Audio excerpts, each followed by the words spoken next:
අපි දන්නවා මෑත කාලේ ලංකාවේ විශාලතම ව්‍යසනය සිද්ධ වුණා. දිස්ත්‍රික් කීපයක් කරනකොට අනිත් සියලු දිස්ත්‍රික්කවල මේ විපතටපත් වුණා.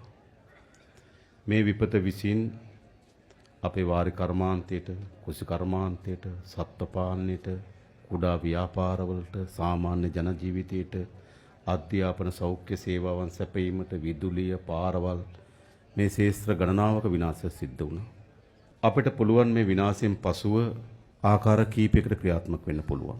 එකක් විනාශය සිද්ධ වුණා නේද කියලා කනස්සල්ලෙන් කනගාටුවෙන් ඉන්න පුළුවන්. එහෙම නැත්නම් විනාශයෙන් පස්සේ ඒ තිබුණු ජීවිතේටම අපි අපිට ගේන්න පුළුවන්. එහෙම නැත්නම් විනාශයෙන් පස්සේ තිබුණට වඩා හොඳ රටක්, තිබුණට වඩා හොඳ ජීවිතයක් අපි උරුම කරලා දෙන්න ඕන. අපි තෝරාගෙන තියෙන තුන්වෙනි පාර. අසුවිරුවෙන් නුවත් මේ ව්‍යසනයෙන් පස්සේ අපි කළ යුතු වන්නේ ව්‍යසනයට වඩා හොඳ ජීවිතයක්, හොඳ ආර්ථිකයක් අපේ ගම්වල පුරවැසියන්ට උරුම කරලා දෙන්න තමයි අපේ අපේක්ෂාව.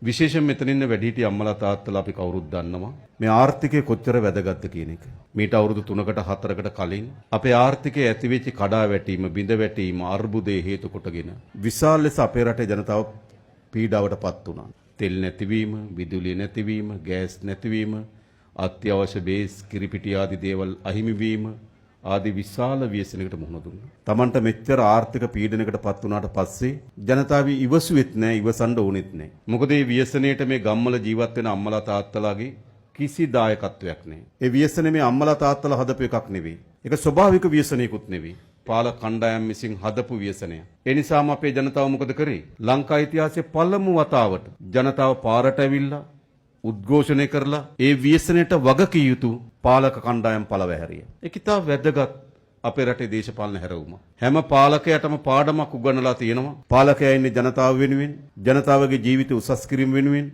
හොඳ රටක් නිර්මාණය කිරීම වෙනුවෙන්. පසුගිය ජනාධිපතිවරණයේදී සහ මහමැතිවරණයේදී මේ ගම්වල ජනතාව පෙරට ඇවිල්ලා ඒ පැරණි දේශපාලන පරාජයට පත් කරලා අපිව තමුන්නාන්සලා විසින් තෝරාගත්තා. අපි තෝරාගන්නකොට තමුන්නාන්සලාට අපි කරේ බලාපොරොත්තුවක් තිබුණා. අපේ රටේ නීති විධානයේ ආධිපත්‍ය තහවුරු කරන්න, වංචා දූෂණ වලින් තොර රාජ්‍යයක් හදන්න, මේ මත්කුඩු ව්‍යසනයෙන් අපේ දරුවන් බේරගන්න, අපේ රටේ ආර්ථිකය හදන්න, හොඳ අධ්‍යාපනයේ සෞඛ්‍ය ගොඩනැගීම් පිළිබඳව අපේක්ෂාවක් අපේ රටේ ජනතාවට තිබුණා. ඒ නිසා අපි ආණ්ඩුවක් හැටියට බාර අරන් තිබෙන්නේ තමුන්නාන්සලා අපිට ඡන්දේ දෙනකොට දීපු ජනවරම ඒ අපේක්ෂාව, ඒ බලාපොරොත්තු ඉටු කිරීම තමයි අපේ වගකීම කියලා අපි කල්පනා කරනවා.